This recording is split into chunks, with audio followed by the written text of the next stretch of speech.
prosecutors will need a grand jury in order to formally indict these men, but that has nothing to do with actually going out and arresting the men seen on camera murdering a 25-year-old unarmed black man.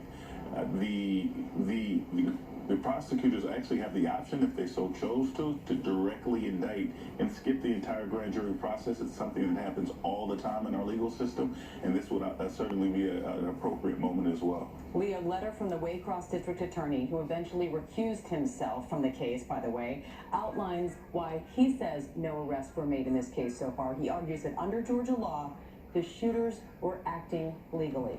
What do you say to that, Lee? I think that Mr. Barnhill, which is the district attorney who penned that letter, ought to be brought up before ethics charges before the Georgia State Bar. I say that because he failed to disclose the fact that his family had close ties to the suspects in this case. He put together an opinion about whether or not this was legal, knowing that he was biased by that opinion, knowing that by putting that opinion out there that he would taint the prosecutorial pool, that he would taint the potential jury pool, and that his words would matter. And it matters that his words don't in fact line up with the law in any important respect. Wanda, why do you think, what's your theory, why no arrests have been made so far, given that this video is now out there and people have seen what actually happened on that Georgia street? I think that no arrest has been made basically because because of the title that he carried as a retired police officer. I think that they don't feel like that he was wrong because he was one of them.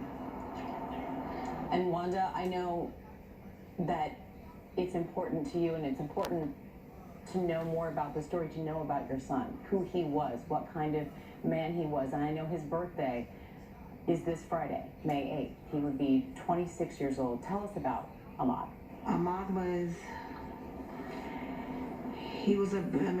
carried the most humblest spirit. Ahmaud was kind. He was well-mannered. Ahmaud, most of all, was loved by his family and peers. I mean, Ahmaud didn't deserve to go the way that he went. Our thoughts are with you and your family. Wanda Cooper Jones, Lee Merritt, thank you both for your time today. We certainly appreciate it. Wishing you